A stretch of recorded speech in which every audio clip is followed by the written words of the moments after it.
Welcome to In Touch Crime Beat. I'm Officer Don with Fayette Commonwealth's Attorney Ray Larson. Out of jail, okay? Don't mess up. And those are the people, those repeat offenders, the ones that go to prison. And I say we're the #1 rated radio show in the whole country. I'm Officer Don with Fayette Commonwealth's Attorney Ray Larson. Ray, what's going on, buddy? You know, somebody asked me the other day, what is a Commonwealth attorney?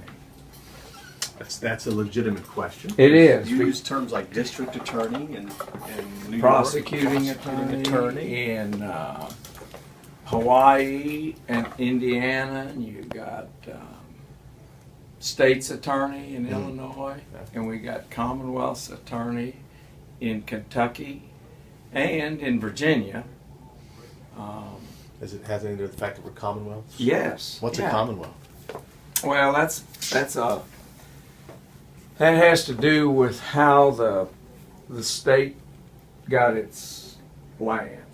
Gotcha. And it was ceded to Virginia by the King of England, and it became a Commonwealth. We were part of that, and then we were carved out of the land given to Virginia, and so we're a Commonwealth. Pennsylvania is a Commonwealth, as is Massachusetts. So, but Commonwealth attorney, somebody says, well, what do you do? And I said, well, I'm the Fayette County Commonwealth attorney. And they say, oh, that's good. And you know, they don't have a clue. And so, why did I come up with this idea of calling myself Ray the DA? Well, it's sort of like Officer Don. Right? You know, it's much easier than Detective Don. Doesn't have the same ring. You branded yourself. Yeah, you got to stick with your brand. I really thought about giving myself more rank, maybe Captain Don, even Dr. Don. But Officer Don. How about just fit Dumbass now. Don? Now see, there Yeah. you go. Oh, well, okay. That would be more appropriate, but it's not family oriented. Right, and this is in fact, Yes, so, that's right. and It yeah. wouldn't work with the schools. Hey, guess who's coming to this school? DA Don. Yeah, that's right. No, wait a minute. What? What do you mean, Ray the Ray DA? Oh, did I make it funny? I'm sorry. Go ahead. No, we know what the Well, did you read about the guy in Jessamine County down in Nicholasville that OD'd by chewing a piece of underwear? You know, I did hear about that. How did that come to be? Well, somebody was in the Jessamine County Jail and was given a furlough.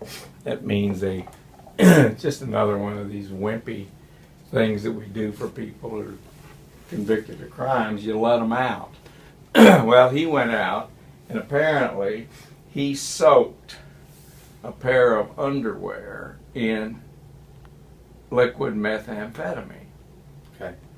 And I don't know whether he dried them out or not before he came into town, came back to jail.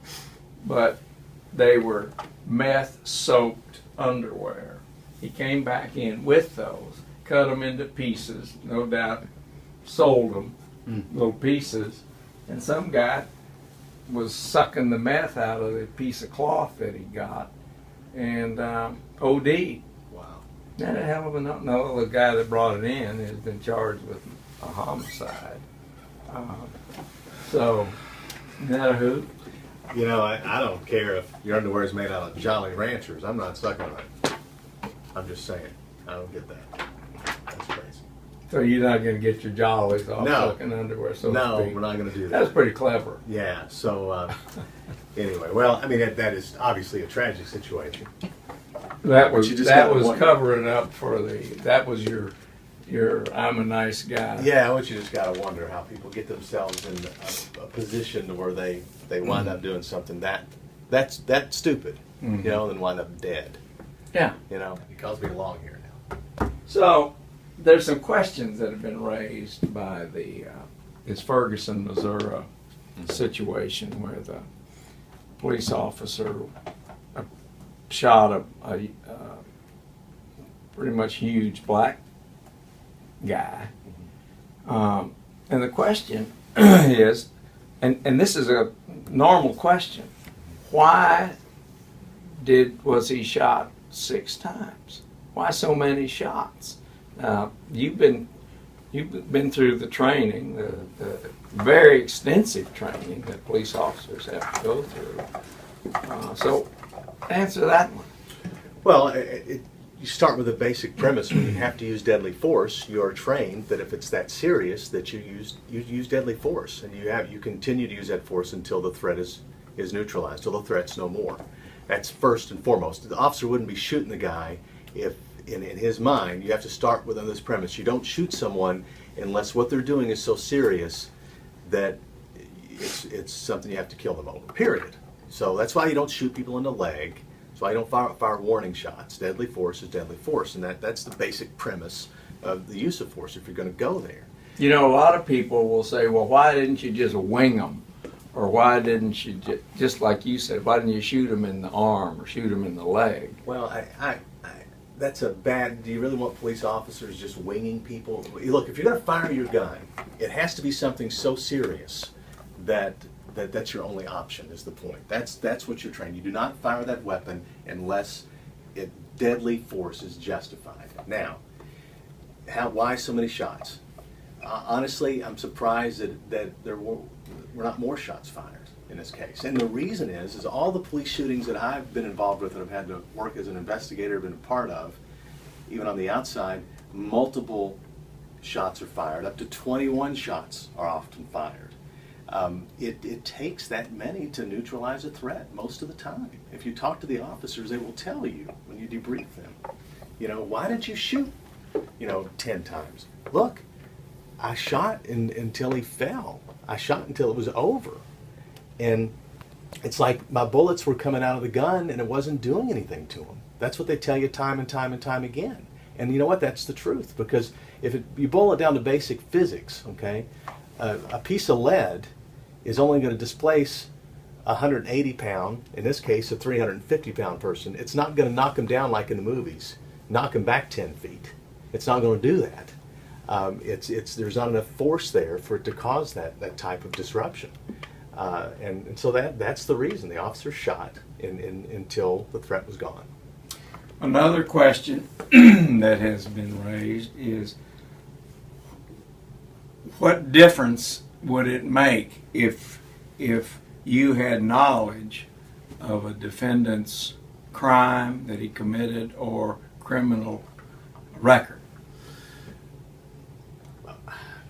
I don't think it would make any difference. That you're either justified to use deadly force or you're not. Not everyone that chooses to attack a police officer like this person allegedly did has a significant criminal history. They have to start somewhere, and sometimes they start by killing a cop. That's just the bottom line. You really don't have time to get into all that. Now, we know in this case that maybe this guy was involved in a strong armed robbery prior to that. The officer, we don't think, knew that, but the guy that was assaulting the officer knew he'd just been involved in a robbery, which explains why he was so aggressive toward that officer, because he probably thought the officer was there to arrest him for that. Yeah, you're assuming facts that we don't know. Well, I understand, but going back to that, no, it really doesn't matter what you've done. The point is, at that moment, you're assaulting me. I'm a police officer. You're trying to kill me, and there we go. And here's the thing. These armchair quarterbacks, these media antagonizers, as I call them, radio talk show antagonizers, activists. They're out there, not antagonizers. They talk about these community antagonizers. That's what they're doing. They have no clue. They're sitting in their air-conditioned radio booth, armchair quarterbacking a situation where somebody's life was being threatened at that moment. That police officer had to make a decision. If you've ever been in a fight, if you've really been in a fight, here's what you know. Normally, the first person that throws the punch is the one that wins, and you can't take more than 2 or 3 punches before you're disabled. That's just a fact. If you ever had your ass kicked, that's just how it works. Okay, so as a police officer, they keep calling this guy unarmed. He's not unarmed. Anytime that you have someone attacking a cop, the person attacking the cop becomes armed when he's within reach of that cop's gun. You're both armed. It's that simple. So the officer has to protect his weapon, protect his life, protect the lives of the people around him, because you can't let this guy get your weapon. You can't be disabled. You can't be knocked out, because he can do God knows what. You know, so you've got to make those split-second decisions. Can I stay in the fight, and is this guy still after me? And if I can't stay in the fight and the guy's still after me, that can very quickly become a deadly force situation, period. And that's just where you're at. And then you look at the size of the person involved. The officer, in this case, looked like he weighed about 160 to 180 pounds. This person's 350 pounds plus. Give me a break. You know, Did you know that in 2013 there were 678 people murdered with the use of hands, fists, or feet in America?